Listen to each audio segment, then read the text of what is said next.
Good evening, everyone. My name is Chris Murphy, and on behalf of Downstate New York Adapt and Southern Minnesota Adapt, I would like to welcome all of you to the fourth annual Zoom accessibility training. All of you have been muted upon entry, and we would encourage you to please stay muted throughout the entirety of this presentation until we open the floor for questions at the end. Before I introduce the speaker for tonight's presentation, I want to just do a bit of housekeeping. If you are using a computer and wish to mute or unmute yourself and you are a Windows user, you can press, and a JAWS user, you can press Alt-A to mute and unmute yourself. If you are wanting to ask a question and you want to raise or lower your hand and you're a Windows user, you can press Alt-Y. That will raise and lower your hand. If you are a Mac user and you are wanting to mute or unmute yourself, it's Command Option Y. And if you are Command Option A, and if you want to raise or lower your hand, it's Command Option Y. If you are on the phone, which I see there are several of you here, and you wish to mute or unmute yourself, it is *6 to mute or mute yourself, and to raise or lower your hand on the phone, it is *9. I just want to remind everybody that once we do open up the floor for questions, everything that we are going to be doing during this presentation and after for questions will be recorded for future viewing on YouTube later on, as well as streamed live to Facebook.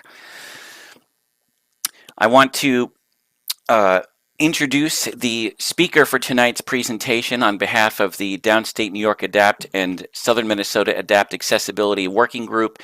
Brandon Heinrich is going to talk to us about the changes that have taken place over the last year in Zoom, and there has been quite a lot of changes that have taken place. So welcome, Brandon, and the floor is now yours. Thank you, everyone. Thank you so much for joining us this evening. My name is Brandon Heinrich. I'll do a brief visual description. I'm a white male, black hair, blue eyes, sitting in my room with my desk in front of me, and there's a coffee mug on the desk and a couple of things around that as well, and a closet to my right. I'd like to talk to all of you tonight about, as Chris mentioned so rightly, the changes in Zoom over the last year. This is our, as you know, our fourth annual Zoom accessibility training. And in the 4 years that we've been doing this program, things have changed and things continue to change. And so my job tonight is to go through the accessibility changes that I myself have come about, but also to talk to us about how we make our meetings accessible for people with different disabilities. There are many disabilities that this encompasses, but of course, the primary disabilities that most people think of are visual impairment or blindness, hearing impairment, perhaps some autism function going on that we need to modify because of sensory sound things. Perhaps we need alternate languages. Perhaps we need a whole bunch of different features and different changes that need to take place. So we're going to go over those changes very briefly and sort of outline how we make those meetings accessible in that respect as well. One thing I just want to point out is I am no expert. I learn by experience. I am not in any way certified to do these trainings, but I am somebody who takes these trainings very seriously because I take the use of these platforms very seriously. So I invite any of you to ask questions when we stop for questions at any given moment. Please feel free to ask any question you may have, and if I can answer it, I will, and if not, I will redirect you back to the Zoom manuals and the different places where you can obtain information, or you can try to obtain information if it's not readily available to you. And of course, my contact information will be provided to all of you in the event that you should wish to contact me and get any information from me that you may not have obtained tonight. So let's go through Zoom itself. Zoom is perhaps the most accessible meeting platform for many disabilities, particularly for those of us who are blind. It has a wide range of things that Zoom can do that with accessibility. There are add-ons to different screen readers for Zoom to make it more accessible, but really it comes out of the box accessible, or out of the virtual box, I guess you want to call it, but they still say out of the box for whatever reason. And the reality is that there really isn't too much you need to do with the screen reader itself to make it accessible, but we're going to go through some of the changes that have made it a little bit more tricky to navigate in the last couple of months, particularly if you're a pro user like myself. And by pro user, I do not mean a professional, a whiz. I mean a pro user as a licensed user.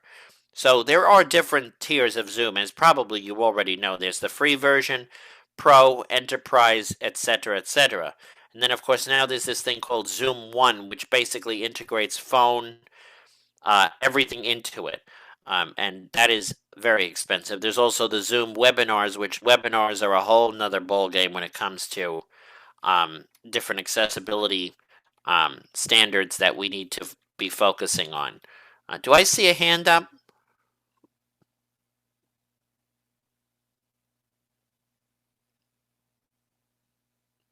I don't think so. Okay, so we're going to go through the accessibility features and the different things that have changed. The first thing we really have to do is talk about where we start on the Zoom app. I'm going to actually share my screen. Well, actually, before we even do that, let me talk about some of the basic things that you can do to make your meetings accessible. You noticed I just did that in the beginning. I did a visual description of myself for anybody who cares what I look like. I could look like a zombie for some people and they may not really care. But for those who are interested to know what a person looks like, because we can't see you, it is a good thing to do a visual description in some cases, because let's say you're in a work meeting and you need to know what a person looks like, because what happens if you run into that person in the real world and they ask you, what does he look like, or what does she look like, or what do they look like? You could say, well, he says he's black hair, blue eyes with a, whatever he's got on it, his head. And so these are little things that you can use in the future as well. And so those are little important things. Another thing that we do, we certainly do this a lot when I'm doing Zoom meetings, is as you're hearing when people come in, there is a sound that you can turn on, and I will show you how to do that when we get into the web interface of the Zoom platform, because there's a whole nother portion, not just the app, that we have to focus on. So we'll get into that in a few moments. How can we make our meetings accessible for the hearing impaired and for the deaf? Closed captioning. There is what's called AI, artificial intelligence closed captioning. There's also CART, which is closed captioning.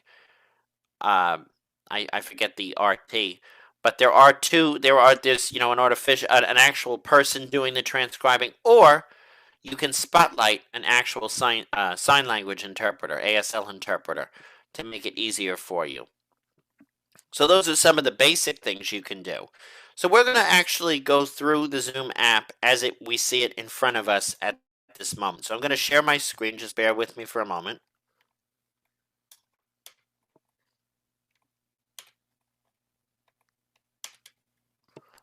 Screen. JAWS screen. Items view multi. JAWS. Screen sharing meeting. Mute. Mute. Audio. Can everybody see and hear the computer?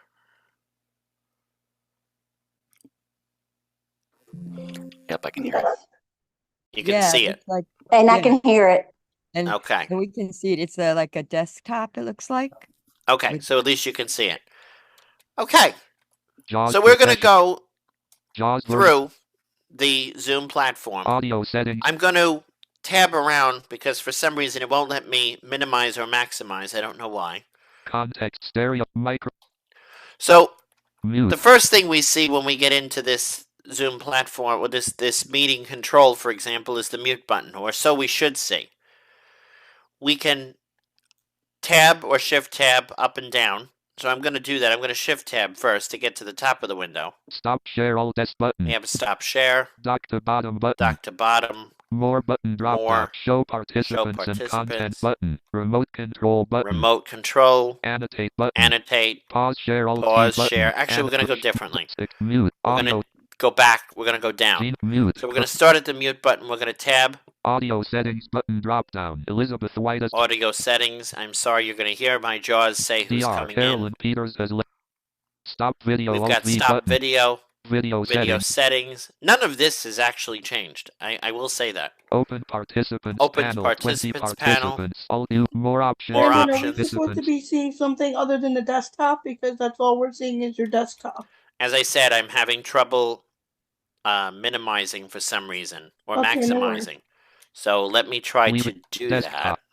Fire Skype. Gina Barbara has lowered that. Firefox. 1 second here, The folks. We're having some technical Windows issues here. Z video port video always video happens. screen JAWS annotation entry point on annotations annotation. More options.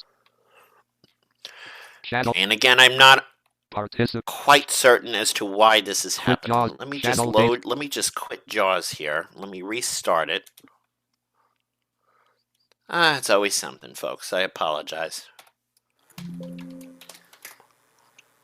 One thing that I wanted to mention while he's loading up JAWS is that some of the things that we're going to talk about today are a little bit different if you're using Zoom on the iPhone or an iPad. So JAWS. Screen you may have to sharing do a meeting. little exploring that way as well. JAWS. Yes, and we will again. We can. System move maximize unavail minimize N leave Okay. desk channel Let me see what we're having. press alt All right, so it is giving me a little bit of difficulty desktop folder channel with the More minimization. op- Okay, so we'll just go through, and you can hear the JAWS as it goes through. As I said, I do sincerely apologize. I don't know computers. This computer lately has been very difficult with me, and I do apologize for the trouble that I'm having here. So we'll go through again, as I said, and maybe eventually Chris will want to share if possible. I don't know how that will work for him, but new we're share going to go through. share option We've got the share screen. We've got all that stuff. pause share um, alt Yasmin So really, none of the meeting control items have changed until we get to annotate but remote control show participants and content button Zoom meeting mute system move M I see what happened. submit maximize leaving menus mute Now can you all see it?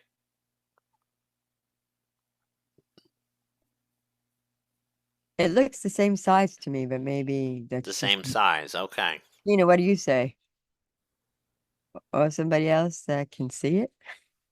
Can give feedback to you? It's the same size, but I don't know if he opened the window, so Oh, okay. move size up minimize N now I see a little unavailable window in the minimize corner. leaving menus Yeah. show more but How about now? Nothing Mm, other we're than the still seeing screen the with the, desktop. yeah. Okay. transcript lip All right. system maximize Wait, Now now we're it's seeing a something. maximize button. Okay, we got it now, right? Yep. Okay, great. Got it now. Now it seems to be working. Okay, search So- list box more button dock stop as I mentioned, one of the things that has changed mute audio is, I'm sorry, I'm getting a little flustered here, which shouldn't happen, but video we're going to go to the open participants panel. participants panel. You're going to see that hasn't changed. More options for participants. More options for participants. That hasn't really changed all that much. Channel H2 no. The chat notifications. More options for chat More button. options for chat. New share alt New shift. share. Share This is the option screen button. sharing things. Pause share alt and remote control. Show part. More button drop down. We've got more. Context transcript. Breakout room. Transcript, breakout rooms, Polls. polls, Support. support. They've actually moved transcript since the last time. There used to be a separate section just for it. Now they put it in this menu here. Disable annotation. Hide names of annotators. Hide names of annotators. Hide video panel. Hide video panel. Hide floating meeting controls. Hide floating Control meeting shift. controls, whatever those are. Share computer sound. Share computer sound, that's happening already. Turn off original sound. Turn off original sound, which I'll get to in a second what original sound is. Optimize for video sharing. Optimize for video sharing. There's a bunch of options in here. Dock to bottom. Stop share all. Expand music. Audio. Now, Open. More up. Channel. More up. New share. Dock to some stop. of my window isn't showing, but Leaving menus. Jaws. Stop. Expand. Mute. Audio. Set. DR. Carolyn. there Peter. are places in this window, for example, when I'm not sharing the screen, that will show me, for example, host controls. It used to be under security where you turn off the waiting room, do things like that. That's now in its own menu. We're actually going to get out of the meeting window. Zillow. I'm going to go into the Xander central audio settings. Zoom platform. Audio. Hold on Search. 1 second here. Zoom. Calendar area. Okay, so this is where they've changed System. Maxim. Leaving a whole menu. bunch. Can everybody see that?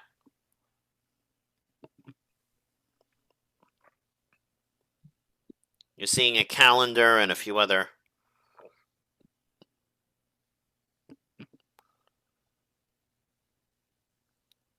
Okay, well, no I one's just giving. see a desktop. You see a desktop. Menu. What is going Max on here, close. folks? C. Max close. Give me 1 C. second Leaving here, menus. folks. I'm not Audio quite settings. understanding Button drop. my Audio. dilemma here tonight. Zoom. Calendar. Maximize unavailable. Now we minimize. just saw a Add. window where you were Leaving typing in, more up. but then it went Recurring off meeting. again. Open. Okay. All right. Well, you're gonna have to trust me on this, folks. Like I said, I do apologize. This.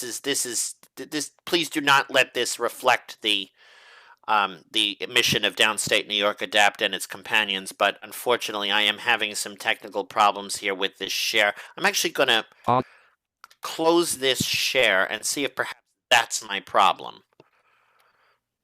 That could be my issue here, folks. I'm gonna close here rather than getting worked up about it. We're gonna just. Yeah, this is good though. It's teaching us all too. More up. Channel. Well, this isn't the time to teach. Unfortunately, we should be teaching about what we're doing, and we're going to share sound again. Share sound. Okay.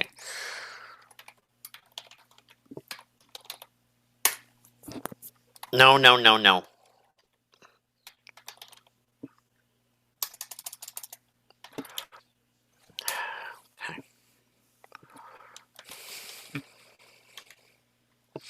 Okay, I'm sorry, folks.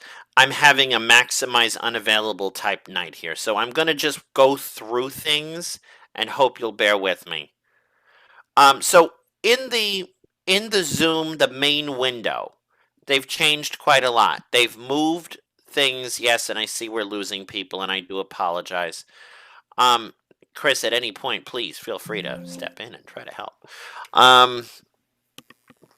So we have, in this main window here, we have a little bit of a change here, and quite a bit of a change, actually. Yes. And one of the things that they have changed in this main window here is the layout itself. The layout of the main window used to be a few set tabs. It used to be very simple. There really wasn't quite much to it. Now what they've done is they've broken it up into a calendar. So where the recurring meetings used to be, where you had a recurring meetings tab, the recurring meetings were all put into your calendar view. And you can select things from there, and you can do it. So, for example, when I went to start this meeting, I actually had to go into the calendar, found the item, clicked on it, and then you hit start. It's not a meetings tab anymore. They've changed that. They've made it a little more, I want to say, visually appealing. I can't tell you if it's visually appealing or not, quite frankly, because I don't really notice that there is any benefit to it. I can say that it makes it a little more cumbersome because sometimes the JAWS will freeze and I will have to give it a second to kind of catch up with itself. But for the most part, it's actually it's actually effortless to do it. Can I just And add so something I onto think- that? I'm sorry I cut you off. Go ahead, Chris, please. So one of the things that I had seen in a previous email when they were talking about making these changes was to definitely make it a little more visual appealing, but also to make it easier to use. But I think at the same time, when they were changing all of this with Zoom, it's made it a little more difficult to navigate. And as Brandon said, JAWS does have a little bit of a problem with these tabs. And I think it actually has gotten better with the new version of JAWS that has come out. It has. I can't say that for sure because I really don't use it enough to be able to say that. Most of the meetings I go into are ones where I get a link for them, and so I don't really have to do too much of the finagling with it. But other than that, the main window it's very different. It really is very different, and it's a little bit it's a little bit of a turnoff at first because where you had a straightforward main window, it's become a little more cluttered in our eyes, but really, in all honesty, it probably does look maybe a little bit better. We'll go upward a little bit. Recurring meeting. That's where your recurring meetings are. It's a collapsed thing where if you click that. Your sounds aren't coming through. Oh, for heaven's sake. Folks, I have to apologize to you. This is not my night. This is really not my night. But you know what? As any true presenter would do, you move on and you just fix your problem. Here we go. You can hear Sharing meeting. There we go. Yep. Okay, Channel working date. now. More options. great. Okay, Participants so can again, now- as I mentioned, we're going to go upward now. Channel date. More options. Channel date. And we had the more new share alt. Oh. Screen sharing. Share. Wrong window. JAWS Pro. Share pause. Share alt. Lost the Window. window now. ZP. Pause. Search box. I will edit, say Zoom. this is one of the Menu, drawbacks of the new setup is that when you share your screen, your windows disappear. And you actually have to go and reopen your whole thing because your windows disappear. And there's nothing you can do about it. I don't know if anybody else has Christina this problem. Clift raised hand. Christina Clift raised Christina, hand. please, go ahead. Please. So I'm a JAWS user and I'm doing this on my phone. So it took me forever to raise my hand. But the other part on the calendar that I've experienced, especially when you're trying to do a recurring meeting, is the where you're trying to pick those boxes. Yeah. It would not let me, I wanted mine to stop at the end of 2024. I could not adjust the year. So it went all the way to 2029. Oh boy. And then the way it so when it shows it in the calendar list, it shows if you name it, board meeting, it listed every board meeting until it went to the next meeting. And so Isn't that weird? I had the same issue, and I mean, It's- in one it's way, the awful one to meeting I was trying to navigate now. set it up for, Mm-hmm. it could have gone until 2029 if it needed to. But I was like, whoa, this is a little bit too far. I don't know why they changed it, because the drop down pickers for years would make more sense to me than how they've It got certainly it right did now. make sense. And so I don't know, like I said, I don't know if it was a visual problem. Somebody said it doesn't look nice enough. Or they were trying to make it quote unquote efficient, Mm-hmm. and it didn't work. But otherwise, I've had that problem too. still an accessible platform. It just has its its Issues. couple of drawbacks. Yeah. It has its couple of drawbacks. So, I want to stress that it is usable. Christina Clift has lowered As far hand. as scheduling meetings, we could go through that because there are a couple of minor drawbacks, as it were. So Recurring actually, we will. event filter view next today but Zoom workplace. I'm hitting Control Shift Tab to go back home, 720 Zoom. and it just Pause. froze. Chris 720. 7 lost focus. So one of the things that has changed in the scheduling department of the Zoom for all of us now is that it's now a form, which it never used to be that way. You actually were able to pick certain things out. Now you actually have to fill out a form. And I also wanted to make another observation too, that if you're trying to schedule a recurring meeting, I I found that it's a little bit easier to actually go on the website and go into the Zoom portal on the web and actually edit it And there. actually do it from there. Yeah, and we'll get into the Calendar differences area. and Try for comparisons when 14 this days thing button. decides to Buy now button. sort of. Has anybody noticed, even from the visual side, these offers that keep popping up, they get in the way all the time now? Yes, they do. And the offers are a big issue. Thank you, Chris. They are a big issue. I have a whole list here, folks, and I'm just trying to consult it as I go, but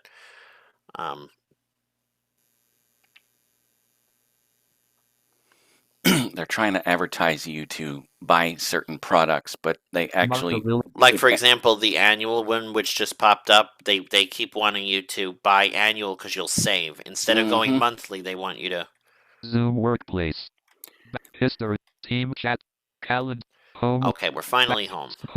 And that's another thing. Does anybody notice that where when you're trying to go home, it won't let you go home, you have to go to work instead? Oh, Yep. Set return. All right, so we're going to schedule. Loading. New event. Now it says new event for whatever reason. It doesn't say meeting. It says new event. And I can, once it loads, I can... 720. New event. Schedule meeting for topic event. Topic edit. I'm going to change this. It says Brandon Heinrich Zoom meeting. I'm going to put test meeting. Event tab selected. 1 of 1. Date and time. Start date edit combo collapse read only. 11/21/2024. 11/21/2024. Now let's say I wanted to change it to tomorrow. I'd have to hit the space bar Expanded. to expand this. November 22nd. I can arrow to the right to get to... Now it's a calendar view, so for those of you who know how to navigate a calendar, you know that the next day is usually to the right. For previous days to the left. Let's say you want to skip a whole week. You go down arrow. November 28th. And you're going to November 28th, which is next Thursday. Thanksgiving. Thanksgiving Turkey Day, so... Yeah, let's actually do that. Let's schedule it for Thanksgiving. 2 o'clock. 2 o'clock in the morning. For previous year. 2 o'clock in the morning. November 30th. Sure. Now, see, this is another thing it's doing. If you don't do this absolutely correctly, it will knock you out of the thing and you have to go back. So I'm going to go back to November 28th. November 28th. What you have to do is hit enter. Date and time. Start. To select November 28th. Now you have to hit tab. Start time edit combo collapsed. 7:30 p.m. Ah, forget it. We'll leave it at 7:30. So after everybody comes back from dinner, they have a meeting. 8:30. Yeah, exactly. Which, by the way, if you aren't comatose from Turkey, you can attend that meeting. Mm-hmm. Now, hopefully I remember to delete it. Or on Thanksgiving, there's going to pop up a thing that says test meeting. The end time, let's space on that. Let's change it to... How about 10 o'clock? Edit combo. When it wants to time let edit me do combo. that. 7:30 p.m. 7:45 p.m. 9 10 p.m. Okay, we took your suggestion, Chris. 10 o'clock. Okay. You hit enter again. End date edit combo Hit collapse tab. read only. 11:28. All day checkbox not checked. Now, Find the time button. find type a of value. time. I don't know. I don't Martha Villa really know. I guess that uses your existing calendar. Select edit combo collapsed Eastern time. Select Eastern time. We wanted an Eastern time in this case. Repeat never Repeat. button. You could say never, and then that's how you change recurring settings. You could Expand go the into that. daily at 7:30. Daily at 7:30. Weekly on Thursday. Weekly on 3 of 4. Thursday. Monthly on the 28th. Monthly on the 28th. Custom 1 to 1. You could get creative there. Repeat never. I escaped out of that. Attendees edit combo collapse. Attendees. For those who don't know, Zoom now has what's called continuous meeting chat, which means that once you start a meeting, that meeting chat goes forever and ever, as long as that meeting is in progress. So, for example, if you set a recurring meeting for 6 months, that meeting chat's going to be there for the entire 6 months that the Zoom is created. So you'll be able to use the same chat. So it'll save the entire history from 6 months, and you'll be able to just go back and reference it. So attendees, you can actually type in a list of attendees. So let's say I wanted to send it to myself. 0. Attendees edit combo. And now that's actually going to send from Zoom a calendar invite, or theoretically it's going to do that if you have Zoom Pro, because Zoom Pro gives you an actual email address and a calendar that you can schedule meetings from. 2 attendees button expand. 2 attendees. Attendees list box. Suggested times button. Suggested times. Event type Zoom meeting button. Event type is a Zoom meeting. That's the default. So you can press expanded at offline.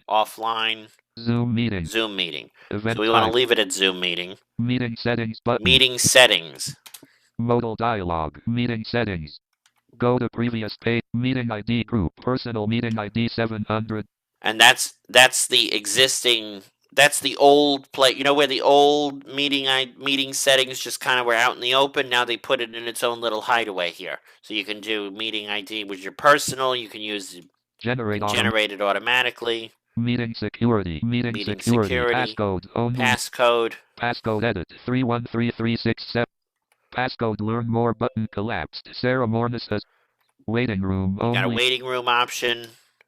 Only authenticated users can join the meeting. Meeting security. Only authenticated. Which means if you don't have a Zoom account, you can't get in. Automatically start AI companion checkbox not checked. AI companion, this is new. I don't know what this does. I have not played with it, and until I do, I wouldn't even talk about it. I guess it's something to do with artificial intelligence, and they want you to be friends with it. So basically what it is you can actually use it to make a summary of the meeting. So it's kind of like closed captioning. I knew that. But, okay. I've seen people use them, and I never knew what it did. So you can have it do that and a little bit more, actually. Oh, actually, I think I'd gotten that from a board meeting that's on my account. I think that's what I had gotten. Now I know what that is. More information. And I actually deleted it. I thought it was a scam. But I was able to save it and send it to the person who needed it. Automatically start AI. More information about automatically start AI. More information. It gives you more information right there. Automatically start meeting summary checkbox not checked. Automatically start meeting summary. Automatically start meeting toggle button. Toggle button. Audio group. Telephone and audio. computer. You have your old options right here. Telephone audio. Dial in. Advanced. Dial in from the United States. Dial in Edit from button. United States. Advanced. Allow participants. So people from other countries can dial into this meeting from a telephone, a regular standard telephone, if they have the ability. Now, I know some people in some countries, they say they can't do it because they are not aware that they can. There are toll-free numbers here where Zoom pays the call. So people can actually go into Zoom meetings now in other countries. So if you're calling from Zimbabwe, you could get in here. Mute. Allow participants to join anytime. Participants to join anytime. They changed this because actually this had its own menu. This part had its own menu. So allow participants to join. Mute participants upon entry. Automatically record meeting. Automatically record meeting. That should be not record meeting. Enable additional data center regions for this meeting. Checkbox not checked. Enable. Judy Hampton raised hand. Enable additional meeting data entries. Data center for this meeting. Judy has a raised hand. Go ahead, Judy. I am one minute.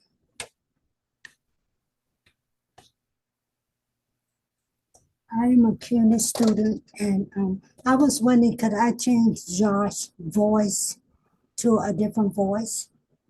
But sometimes the voice, I would like a more smoother voice when I'm doing my homework. So that we can discuss at another time. We are here for the Zoom meeting, but yes, you can do that. And one of us can get in touch with you, and we can try to help you with that. I will refer you to Chris for assistance with that. Oh, okay. Thank you.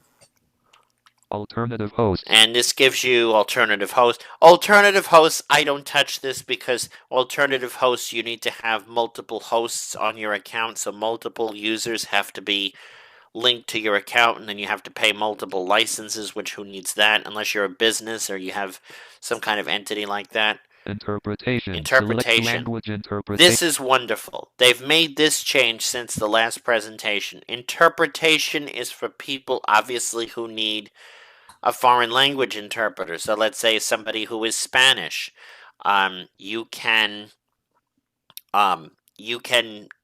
set something from an alternate channel where somebody is translating this meeting into Spanish. So anybody who needs Spanish can click on that interpretation and click over to that, and it will bring them to a Spanish-speaking version of this meeting because somebody is translating. Kathy Collins raised hand. Kathy Collins raised hand. Do you have to set that up in advance? You know, like I know when you do caught and that you have to make it so that you don't have AI captioning. Oh yeah, so you have to do, but the interpreter has to be a human. Okay. Oh, okay. That's the catch. The interpreter. So let's say you need a foreign language interpreter. You have to hire one. So it'd be like caught. You have to hire a person to be caught. Exactly, Kathy. That's exactly what it is. You have to hire somebody. Like, let's say we need somebody. We know somebody that speaks, Spanish, and they're willing to do interpretation for us. We can have them on this particular channel of the meeting, and that anything we say, they would have to translate. And you could have an AI English for people, and then have another person doing it, the interpretation, a live person. Is that in correct? Spanish? Yeah, absolutely. Okay. Thank you.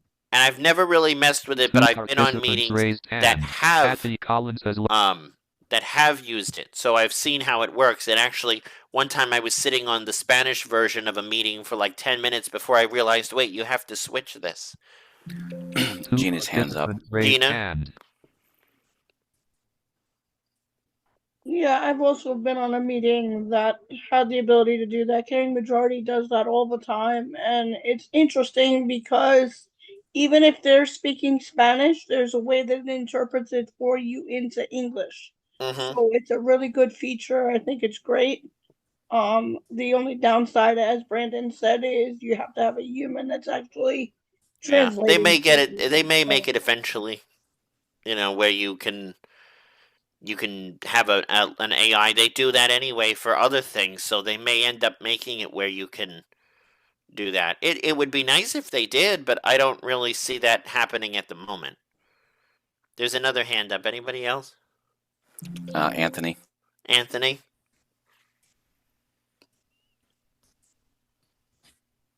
Hassan Lal has joined the meeting. So,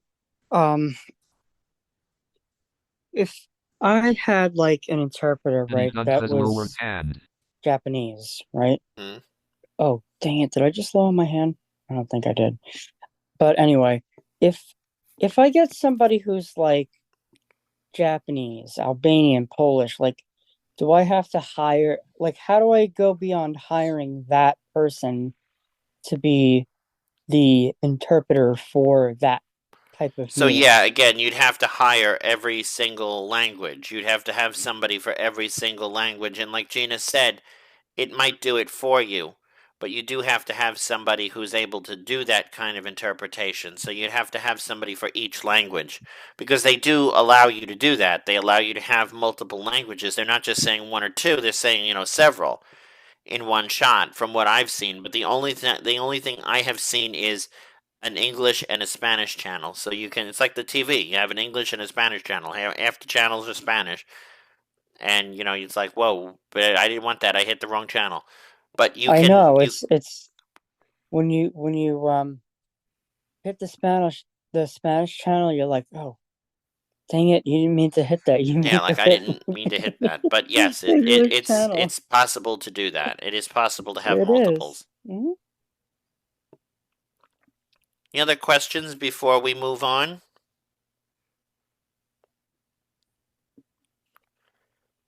So there's a little bit left in this window, and then we can... Assign interpreters here during the meeting. Oh, you can do it during a meeting too, which is great. Interpretation 1 edit. So let's say you needed it randomly. Like, let's say somebody didn't tell you I need an interpreter, but you happen to have one. You can go in here and do that. Select listening language. Oh, listening language. Select speaking language. Speaking language. So there's a whole bunch of settings in here. That one of these days I will have to have somebody play around with me and see. But, I'm too busy exploring the world that it has to offer. So I'm not really in front of a computer much anymore. So That's why I'm really not quite aware of all these changes, but we're definitely working our way through it, folks. So we're going to actually take a different turn now. We're going to go into the Zoom My Account feature, and we're going to look at some of the settings that we put on and we enable so that we can make our meetings more accessible for ourselves as well as people who might need those changes. So I'm going to actually go into the Zoom platform. So I have to go to the zoom.us site. I'll worry about seeing it in a second because I have to banner region product actually main get there first. navigation. There's nothing to see until I get there. Find discover Zoom work identify discover transform virtual toggle menu button menu collab banner region navigation products solution resources plans and secondary 1.8 on contacts requested my account. There we go. Takes a second to connect Zoom Google Chrome my profile Zoom Google minima maxima leaving menu my. Can everybody see that?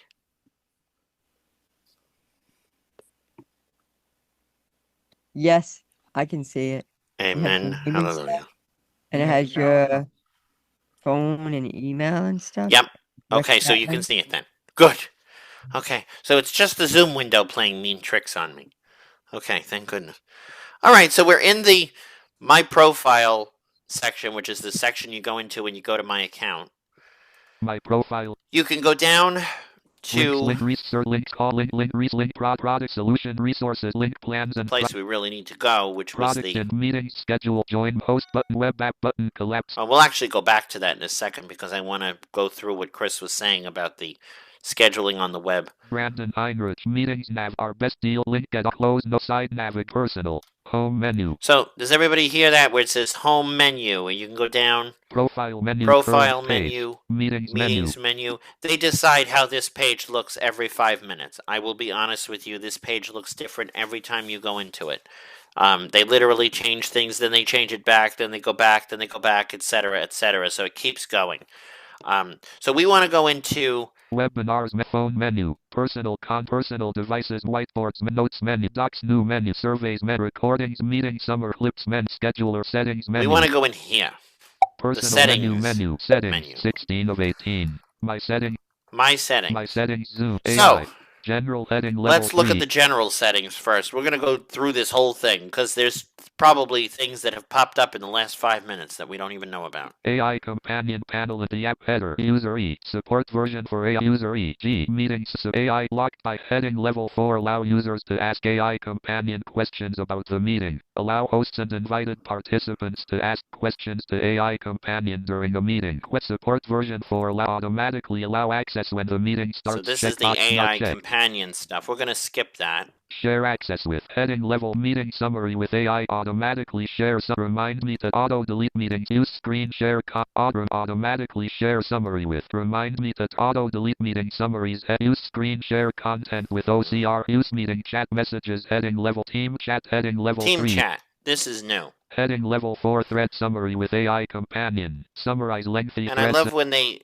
integrate everything into AI companion now. Thread summary this with page looks different than the last time I even went to it. Heading level 4 compose with AI companion. We're going to skip all this AI companion stuff. Quick reply with AI sentence quick record smart recording with recording heading clouds record heading level 4 smart recording with AI cloud recordings can have recording highlights summary and smart chapters next steps and so all this stuff is basic. We're looking for accessibility settings. Clips heading level whiteboard heading level 3. Whiteboards are not accessible for the blind.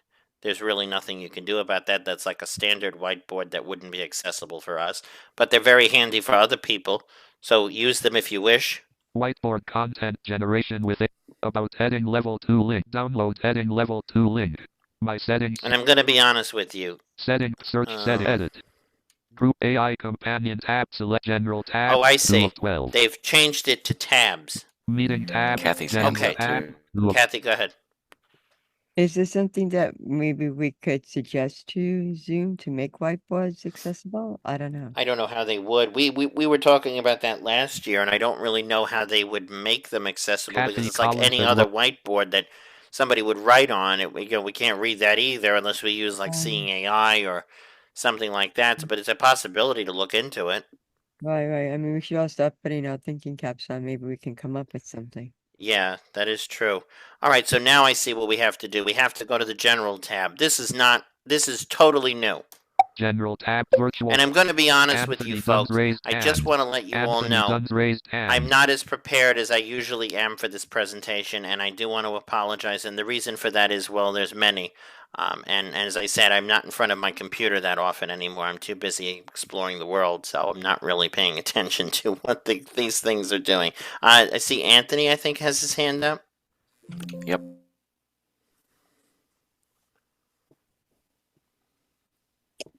Funny you bring up AI Companion because, Chris, I know you were, what was I going to say? When we were on the meeting on Tuesday that I joined, I briefly got into the AI Companion. I didn't really know what it was at first, but until you told me, I know what it is. So thanks, Chris. You're welcome. Educated me on that. So now I know next time we go on the meeting, I'm just gonna, take a little gander at it, Yeah, that's definitely something to look into. Anthony Okay, so we're going to go to the General tab, select General tab, which we're on now.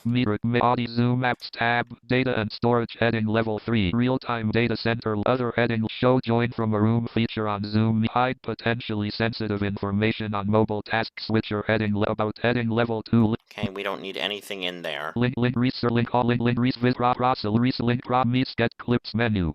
Search setting, joining from those regions. Search set, group AI Gen meeting tab. Meeting. 3, meet virtual recording. This is where we're going to need something. News. Docs new clips general heading level 4 merge meetings and calendar tabs. Merge meetings and calendar tabs. View all Zoom meetings and calendar events in one combined tab. Support version 4 merge meetings and calendar tabs button collapsed. So that's how we turn that on or off. Merge meetings and calendar tabs toggle button pressed. I actually want to turn that off General and see what happens. Merge meeting. Reset button. We've moved some settings to mail and cal security heading level Security. 3. Heading level 4 requires that all meetings. We are going to need some settings in here. Heading level 3. Heading level 4 requires that all meetings are secured with one security option. Require that all meetings are secured with one of the following security options. A passcode. If no security option, link learn more require. For news when disable waiting room modified. Reset button waiting room. The options use meeting passcode heading level 4. Passcode, we don't need that. Personal meeting ID. Personal meeting ID. Require passcode for participants joining by phone heading level 4. Always. Embed passcode in invite link for one-click join heading level 4. Keep that in there. Only authenticated meeting participants and web sign in to Zoom default heading edit button. Hide in the selection. If waiting room is enabled, phone-only users will be placed in the waiting room. Heading level heading group start if wait be allowed to join. Block users in specific domains from. Allow Zoom rooms to become the host if they join before meeting. Only authenticated user approve or block enter. Schedule meeting heading host video heading level 4. These are all settings that haven't changed. Participants video heading audio type heading level 4. Determine how participants can join. Allow participants to join before host. Enable continuous meeting chat. Allow Zoom rooms to start. Enable personal meeting ID heading. Use personal meeting. Use add watermark. Mute all upcoming meeting reminder heading level 4. This is always handy. Receive desktop notification for upcoming meetings. For upcoming meeting reminder toggle button. Meeting templates heading level 4. Meeting templates. And meeting basic heading level 3. You can change this as you wish. Require media encryption for third. Require media encryption. Meeting chat heading level 4. Meeting chat. Allow participants to delete Allow participants to edit messages in meeting. Enable the screenshot feature in meeting chat heading level 4. When this support allow participants to use emojis in meeting chat heading level 4. Meeting chat direct messages direct messages, you can have that turned off or on. Meeting chat autosave. Meeting chat autosave, I have that turned off. Sound notification when notification. This is what we're looking for, folks. Sound notification when someone joins or leaves heading level 4. So this is a handy feature, and if you've heard it, you probably have by now. It's turned on this account. And the reason it's turned on this account is so that when somebody comes in and I'm paying attention to something else, I'm paying attention to something else on the screen, not paying attention to what JAWS is saying, I wouldn't know somebody's coming in. So at least I can hear somebody came in with the ding dong, and then it plays a noise when I go out or when they go out. It also will play sounds for chats and things like that, but we'll get to that in a second. So that's a handy feature to turn on your account, and something to make sure that it's turned on. And actually, somebody took my suggestion at work, and we turned it on that account as well. So when people come on there, they'll hear it too. And somebody actually was wondering, how'd you do that? And I said, that's a setting that you can change. So they did it. So we're going to move on. Play sound 4. Heading level 4. Play sound 4. It tells you which ones. Group start. Play sound 4. Everyone radio button checked. It'll tell you can play it for everybody or just the host. Host and co-hosts only. Host and radio co-hosts button only. not checked. Group end play heading level 4 when someone joins by phone. When someone joins by phone. Ask to record their voice to use as the notification checkbox checked. I have that turned on. That is a very handy feature because, as you probably see, when somebody comes into a Zoom meeting, it only shows their phone number. So you wouldn't know who they were unless they did that. But it's a handy thing too, because if you don't have time to read phone numbers, you can say, oh, this person's here. And when I turned that on, and I think that's a great feature to use. It's not something that needs to be used, but it's something that could be used, and it should really be used as far as I'm concerned. Heading level 4, announce number of participants for dial-in participants. Announce number, we don't need that, but it tells the person, like when somebody came in by phone today, it would have said, there are 10 participants in this meeting, or however many there are here. Send files via meeting. Send files, we don't need those. Display end of meeting experience. Co-host heading level 4. Meeting polls, quiz, meeting survey heading level. Meeting polls and quizzes, they're relatively accessible. I've used them a couple of times, like when I was asking how many people think that one of our participants in this meeting should run for governor. I don't know how many people actually answered the poll, but she has my vote. Show raised hand and toolbar heading level 4. Show raised hand and toolbar. You can do that. Show Zoom windows during screen share heading level 4. Show Zoom windows during screen share toggle button. And meeting. Maybe that's what my Your problem settings was. have been up. Show Zoom window modified. Screen sharing heading allow host and participants to Host share and their participants. Screen share. I'm just going through this again so we all know. Disable desktop screen sharing for meetings you host heading level when the disable desktop screen sharing for meetings you host toggle button. Disable screen restrict external users from using remote control and remote annotation heading whiteboard remote control heading. So we really don't need anything else in slide control this area. So calendar now meeting set. Those are the settings that we really can change to make the meetings a little bit more accessible and to make them user-friendly for somebody hosting the meeting as well. I don't know if anybody else had any other suggestions. Sure. That when you said about, you can engage it so people can do emojis in the chat. What happens if you have a visual disability and you use a screen reader? Will it read like if I put a smiley face, will it read that I put a smiley face? It will tell you, yes. It will actually say smiling face with squinting eyes or smiling face with open mouth. Okay. Something like that, or grinning face with stars or whatever. And if someone puts the emoji in there more than once, it'll say it more than once. Oh, God. And I have to say this. I just have to say this. I know when we had somebody texting us or putting them in the Zoom, they would put different emojis for different peace signs and things. It would read every single one of them. It would. Because they would put them in several. Just put one emoji if you're going to put any emojis in a chat. Anthony, you can put as many as you want. That's just you can. The screen it's just going to read every single one of them when you do. Yep. So, let's say I put 3 smiley faces in here right now. It's going to read every single one of them. It's going to tell you exactly which one. But they're pretty cool to mess around with, the emojis, because I've done it just to see what they are. And it does read them very accurately, Anthony. I think what they do is they put it in the dictionary for JAWS. They do. The speech dictionary, so it knows what the emoji is. So I think that's why it reads it. With regard to the encryption. I think if it's encrypted, then that means, I don't know, like it protects like your privacy, I guess. Yes, it does. Okay, because I kind of figured that because when I use what is that? I don't know if you guys use this too. WhatsApp, right? It says message. I think it says something like messages to all recipients are end-to-end encrypted. So that means it protects like your privacy. It protects the content of the message that you're sending, yes, so that nobody can access that content, theoretically. Okay, so they can't.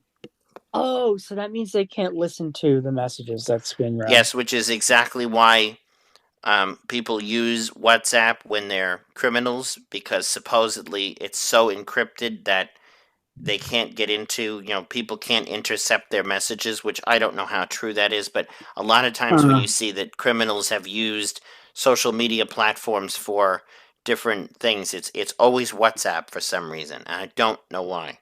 I think it's because of the security, because my cousin... Yes, it's supposedly so secure that people cannot encrypt those messages, unless, of course, they got the physical phone in their hands and they were looking at it. Of course.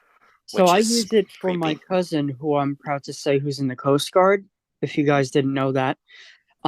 He uses WhatsApp for professional reasons, so I messaged him on WhatsApp, and one time I'm like, yeah, something tells me that he uses WhatsApp for the Coast Guard to talk to his professional shipmates. So I'm like, oh, that's why he has it, for encryption reasons. Mm-hmm. Yeah, so that's something. That's what encryption is. It's supposed to protect your privacy, and it's supposed to protect the content of what you're doing. How does Zoom do that? I have no idea. It has its own algorithms probably that do that. If somebody's an expert, feel free to share. Well, I'll have to take a gander at all those things that you're getting into. Pardon the dog in the background. You got a dog? Yes. Does anybody have any questions for me tonight? I know this was a different presentation than what usually is, but there's a lot more, and a lot more that I have not found. So does anybody have any questions? Yes. This is Mary. You were talking about with the what do you call that, whiteboard? Basic. There's a way they should be able to do it, because if you as well, you can handwrite and in notes, and notes has been reading handwriting well before AI. So I guess you could probably do it on the phone, probably. Yeah, I would. I never even thought of that. Maybe that's where people use that. And you don't need a pen. You can use it with your finger, and it'll still read it. It's possible. That's what I'm saying is that you guys were talking about a way of, Yeah, but like, let's say you're looking at it on a computer. I don't know how that would work, but it's maybe that's actually what the whiteboard's better used for, is when you're using you have your Apple Pen, the pencil. It'll work with your finger. It'll still read it with your finger on the phone too. Oh, interesting. So maybe that's a better use for that. Maybe that's a better use for that. Whereas if I was doing it on a computer, I don't know how that would work. So that's something to research, actually. Mary, you just gave me an idea. Maybe we could play with that a little. Sometimes when people text me and they do voice, it do voice and print it out on my phone. Full speech. So the whiteboard's definitely something we can mess with a little bit. I just want to let everyone know too that, remember, the stuff that we're talking about now was on the desktop app specifically. The smartphone app looks a little different. And actually, people have said that the smartphone app is better than the desktop app in some cases, and I think that may be true if you're out and about on the go trying to use it a lot. That's very possible that it could be. And I will say that sometimes it is quicker just to use it. Like if I'm out and about and I need to use it, which really doesn't happen all that often. But if I did, it would, or if even if I'm not out and about and I want to just use it at home quick and I don't want to have to turn the computer on and go through all the rigmarole, I have the phone there and I can use it. Yep. And I've used it now on both iPhone and Android. And I do have to say that iPhone is far better as far as the accessibility of most things, but Zoom, for sure it is. Oh, because the reason I checked whether it worked with my finger was because Marilyn was saying she knew how to write, but she didn't have anything to read it with. So I checked that out, and I was like, told her, I said, you can have it read what you write. That's not a problem. She can't read it with her eyes. Oh no, I mean VoiceOver reads it. And you do have to write a little bit accessible, although now they have what they call handwriting. And that has become a lot nicer. It used to, if you wrote an A, the A would be an A, and it would take like 30 seconds for that letter A to come up. Right. It was very clunky, but now it's actually halfway decent. I mean, then it does it in print. You write it on the screen. Yep. But then it comes up in print. But they've actually made it so when although I would do a capital, because you can do it all in lowercase. I discovered some letters work better than others. Yep. Like a capital A works better, but it'll still come up as a lowercase. But it, as I said, it's a lot less clunky than it used to be. It's an interesting situation. You know, it's an interesting thing. Someone's Jaws is talking right now. That's not me. Not that on. Brandon, I think your screen's still shared. But yeah, you're right, Mary. Can you see it now? Add a location or room, add a description or attachments button. The start and save changes. No, we can't see your screen now, but it was showing us what you were writing. So nothing. I just had a question. To use the summary function, do you have to engage that when you set up the meeting? And that's the first question. And has anybody ever used it? Has anybody gotten it like, liked it? Didn't you like it? Was it as good as taking notes? Stuff like that. So, the summary thing, like I said, I've never really played around with it. I know that, Kathy, I was referring to, when you guys sent me the summary from the DIA meeting last month, I was saying, I said, what is that? And you text me and you said, could you send me that summary? And so I said, all right, I thought it was a scam. I'll go back and restore it and send it to you. But okay. That's what I found to be, I was like, what is that? But that's a really handy thing to have. I've never played around with it. I've never had to use it. It's automatic. So. You didn't engage it affirmatively. It's on default. Yep. Like it's already engaged. You can have it do it automatically because I was showing in the scheduler it says automatically start the meeting summary, which I don't know how people would take that, but hey, give it a try, Reaction list. Participant list. Anthony has his hand. Go ahead, Anthony. More options for new share option, but pause share, annotate, remote, show, stop, snap, music, audio, stop, video, open, more, chat, more, new share option, but pause share, annotate button, remote control button, show participants and content, Zoom meeting, video settings, button menu. Anthony. Okay, no, I was sorry, I was trying to unmute myself. Participant list, use arrow.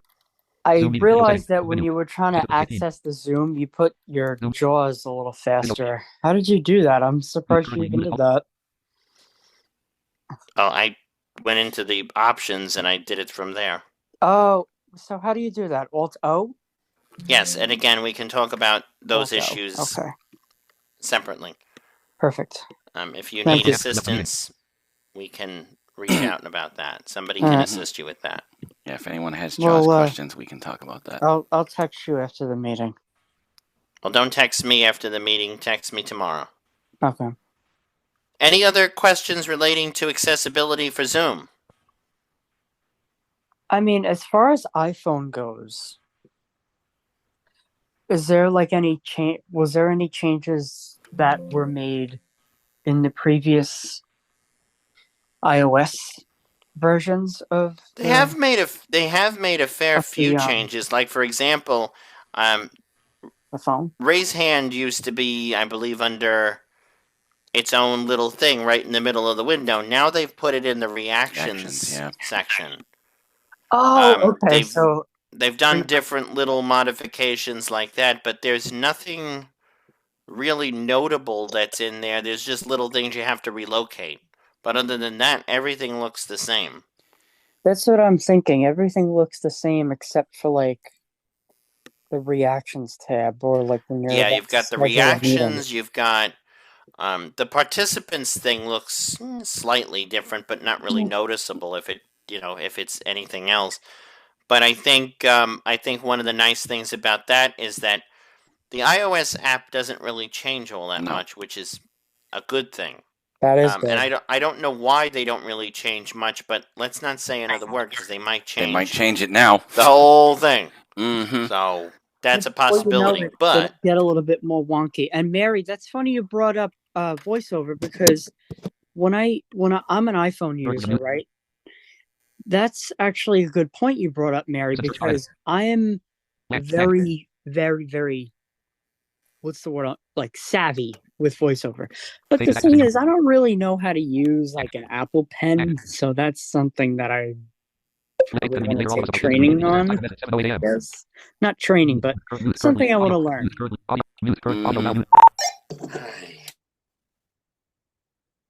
Ooh, a dispatcher. So one thing I wanted to mention too is from time to time with each update, Zoom probably will add more things to and make more changes. And if you have a Zoom account, you may get emails about this. We all started to get emails about these changes before they released them, but of course each update since, they've thrown a little more in there. So just be aware that you might have to figure out again where things are if you're using the Zoom desktop app after a certain point. And keep looking at the Zoom desktop app because it changes every time there's an update. And keep looking at the website too, because sometimes things may change. So, and as I said, that page looks different every time I go to it. I mean, I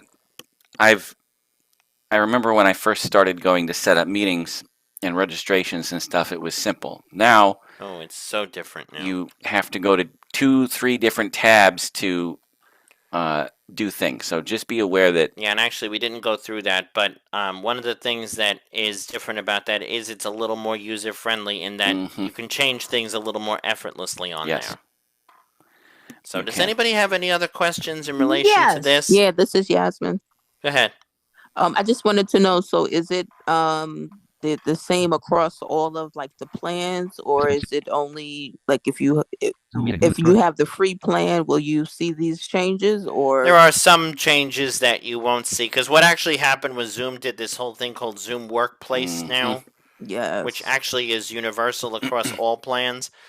There are some features that aren't available in the free plan, versus like the whiteboards aren't available in the free plan. There's things that aren't available like that in the free plan. There's like meeting controls that aren't available, and of course, the free plan is only 40 minutes. We would have been kicked out a while ago.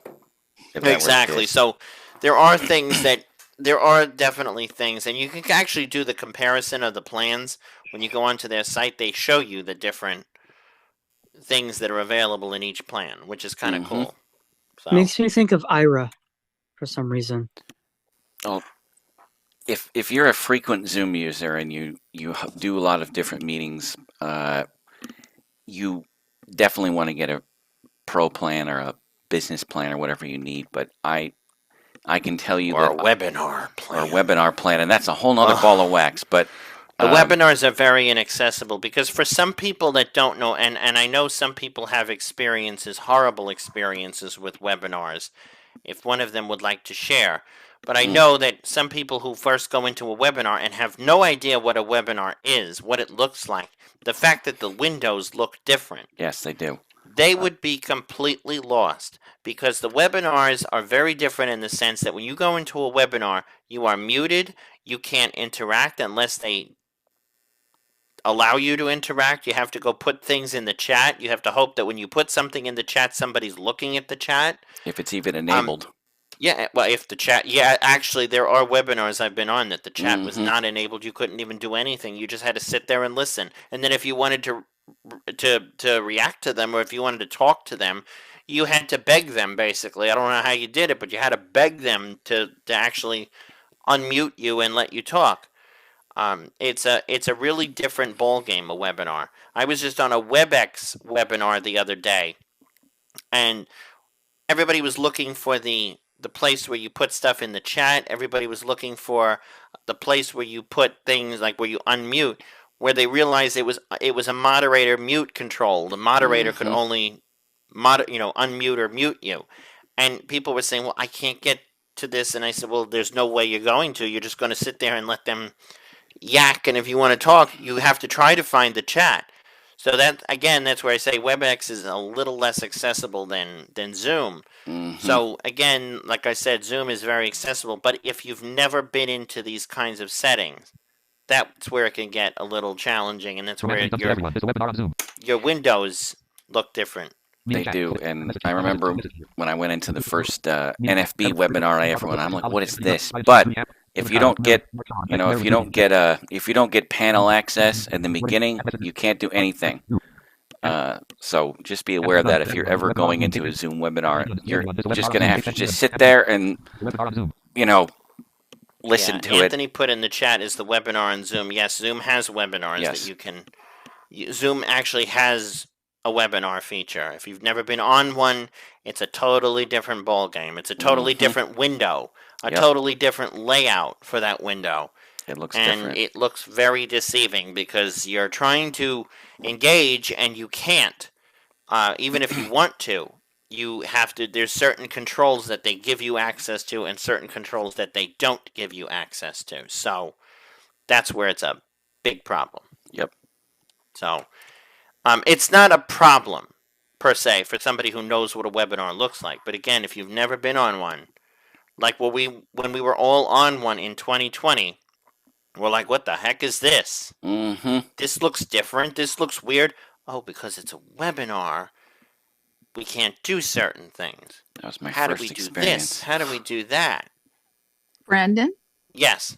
Can somebody please explain to me why my controls, and I have it set to stationary on my iPad, I have it set to permanently be in the vertical position.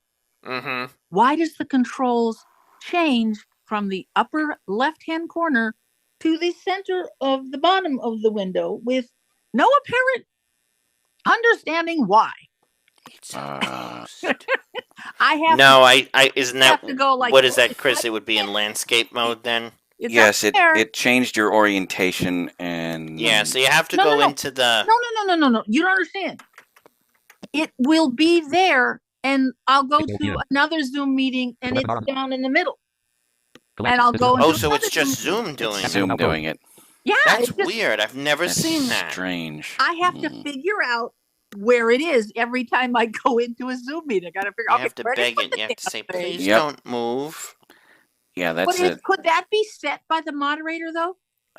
Is that a possibility? You know what? That's possible because possibly, yes. With a webinar, probably you can make those changes. They can make changes. I have actually never hosted a webinar in my life. I'd love to do it just because once. I don't have the plan to do it. But I will be honest with you, it's not something I wouldn't want to play around with. So there are probably settings in there that they can be sneaky about and change this person to this side and this thing to that side so that they don't have to look at you. And by the way, when you're in a webinar, they can't look at you anyway until they allow you to be looked at. You have no video, no nothing. You're just sitting there listening you're to just them. Sitting there. You could be twiddling your thumbs. You could be doing all kinds of crazy things, or and nobody taking would a know. nap right in the middle of an opening ceremony. Exactly. You could fall asleep. I did that actually. Zoom. Yeah, I did that during the opening ceremony in 2020. I fell asleep. I will for admit the it. convention, I can understand why. Yep. I can understand why. Yeah, so. But I mean, it's a very different ball game. It's a Well, as I very said, it different. depends on whether they want audience participation or not. If they And don't you know what want they do? it, They what's make the it point? so that You know? they can decide what they want during the meeting. They can, like, Mhm. let's say you're signed up to speak at this thing. They will give you access when they're ready to do it. Yeah. Yep. Which is, you know, it's I guess that's why it's a webinar. You can get a lot more people in those too. I've had Zoom where they do that. They don't let you talk unless Nope. you know. Oh yeah. You know. Oh yeah, but I mean, like They I said, when decide. you're looking at a webinar, it's defaulted that way. There's just nothing. You know, there's nothing there. Does anybody else have any other questions that we haven't covered that are interesting to anybody? And again, feel free to contact us with questions after.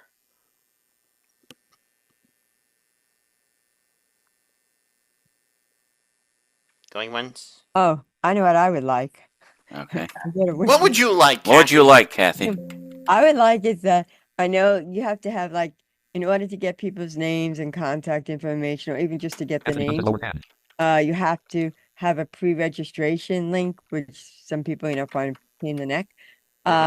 If they had on Zoom that near the end of the meeting, or maybe twice during the meeting, you could click on a thing and it would save the names, so if you wanted to send something out to the people, who was there. Oh yeah, but you know what the problem with that is? That some people don't actually have a Zoom account. Mm-hmm. So I guess it would be kind of difficult to do that unless they were supposed to fill in that information. Can you make that as part of, like, if you're for a paid account, you could get that? Is that what you're talking about? No, like, for example, let's say you do it and you just join a meeting without actually signing up for Zoom. Which you can. Period. Which you can do. You don't have to be, like, you don't actually have to have an account. You mean to come in to attend a meeting? Yes. Yep. So that might be the issue. Like, how do we get the person's email address? Do they fill in a form? So it's kind of the same thing. Even if you couldn't get that, at least you could get their name or telephone number, however they came in. That would be Yes, great. it's possible to figure out. They may be able to implement something. I don't know. And Anthony has a question. The other way to do it. The other way to do it is to pull everybody's email addresses, which can be manual input. Yeah. I don't have a question. I have a comment, actually. So the thing with webinars on Zoom, regarding the accessibility, I would say that they're accessible.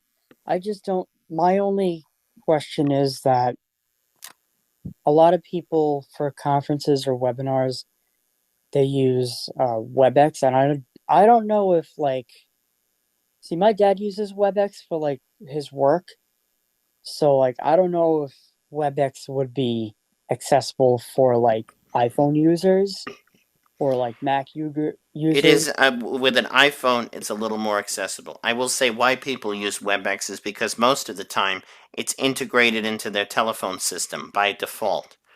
So when you have a Cisco telephone system in your office, 9 out of 10 times they give you a WebEx package included with the system. So that's your incentive to use WebEx, so you don't have to pay anything extra. But the problem is it's not accessible. Like, for example, take Microsoft Teams, for example. Because it's included in people's Office 365 subscription, at one point it became a thing of, do we use Teams because it's free and then, exit Zoom completely? Or should we make it accessible for people?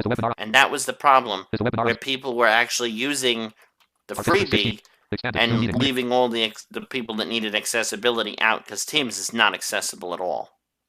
It has its moments, but it's not really that great. Funny you bring up Teams. My dad also uses that. My dad uses a lot of, like, banking apps for his computer, and I always ask myself if they're accessible for iPhone, because I had to use Teams, and you're not gonna believe this. It was accessible for me, so I was the only person that had success with it. You're very lucky. I know. It is accessible. It's just not as accessible as others. Yeah, that's. And we could go on and on about that forever, about the differences between the platforms. But quite frankly, Google Meets is accessible. I use that quite. Yes, Google Meets is actually accessible. is thing I very don't like accessible now. about Google Meets is that you can't save the transcript, and Yes, it it just is. goes That is really true. fast. So Yes, that's the if you have downside a about it. hearing disability, I see it as being an issue because it goes so quickly on the screen, and you can't like scroll back to see what the person said Yeah. if you missed it, you know? I've heard people say, Yeah. "Oh, well, it's an advantage because you don't have to pay for it," but there are disadvantages that get stuck in there. Like, for example, that with the captioning. Yep. So that's very possible that, Yep. you know, Yeah. that could be a disadvantage right there. And I Yep. found that Teams is used a lot by, it seems to me, by government agencies, which is really Yes. Yes, for I've us. noticed that. We HUD need, uses we really it. need to, we really need to go for a push to get all these government agencies to use the most accessible. And the thing I like about Zoom is when you're not in the webinar mode, when you're in a mode like this, you can feel more like you're in a room with people because you can scroll through and see, you know, people. Yep. Yep, that is true. And with the others, it's very hard to do It that. is. Yep. I just wish Team was accessible in general, but maybe one day. And I think another, like I said, I think another reason people use Teams is because, well, it's included in their Office 365, so their Office, their Outlook, etc. It's all integrated. That's something that somebody would have to, you know, incentivize people. Buy this product and we'll give you Zoom free. Maybe You know, that that's could the be thing. something that somebody else decides to do. But, well, like We I need said, to we work could go on on for that. hours about the See, comparisons, but we had the and what we like about them, what we don't like about them. But I we really had the want to, you know, I accessibility. really want to stress that, as I said, I'm not an expert by any means. I'm a very savvy computer user when I'm not having technical malfunctions here. And I do, again, want to apologize for the problems I was having. But again, as you've seen, the Zoom window, and now I actually have to try that, now that I've turned that one setting off, if maybe things will work a little bit better. So as I said, I'm a very savvy computer user. I know what I'm doing. It didn't look like it tonight, but I do know what I'm doing. And I want to apologize to everybody again for the technical malfunctions that I was having. Does anybody have any questions before we end? I just have one thing in Trust me, you're not announcement. I alone. think I've had tech issues a lot. I've had a lot of tech issues, but not. Yeah, I do have some tech issues, and you're not alone. So. Thank you, Kathy.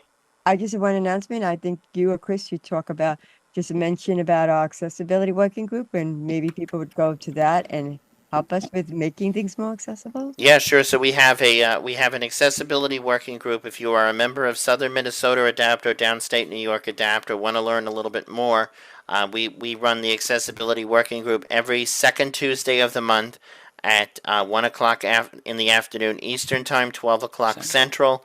And the next meeting would be, I believe, December 10th. 10th, yep. Yes, December 10th. And it's again 1 o'clock Eastern, 12 o'clock Central. We'll provide our contact information. You're more than welcome to reach out to us. In fact, I'm going to put all of our contact information when I send out the info to the registration list. You will all get it, but I'll say it out loud if nobody has any other questions. You could say it out loud because I might forget. I might actually forget, so. All right, well, I'm hearing no other questions, so on behalf of both Southern Minnesota Adapt and Downstate New York Adapt, I want to sincerely thank you for coming tonight. If you'd like to contact me, again, I will put everything into the information I send, but you can email me at HEIN as in Nancy, B40@gmail.com, or you can call the Downstate New York Adapt telephone line at 631-333-6229. And that actually is the phone that I used Zoom on Android. So I will tell you that it's still working, but barely. It's hanging on limb by limb. Oh, gosh. So, and if you want to know more about Downstate New York Adapt, you can go to our website, dnyadapt.com. You can email us at dnyadapt@gmail.com. And again, our phone number is 631-333-6229. Chris, if you'd like to give your contact. If anyone wants to reach out to me directly, I can be reached by email at cjohn, JOHN, murph@gmail.com. Or if you're interested in finding out about Southern Minnesota Adapt, you can call the chapter number at 507-200-1689. Or if you're interested in joining the chapter, you can use that same number or email us at smnadapt@gmail.com. So on behalf of all of us, I want to thank you for coming. And just to let Judy know, we're going to put you in touch with Chris so he can assist you with your questions that you've had. Okay, thank you. Thank you all for coming this evening. Have a wonderful night. Thank you. Good night, everybody. Dankeschön. Good night.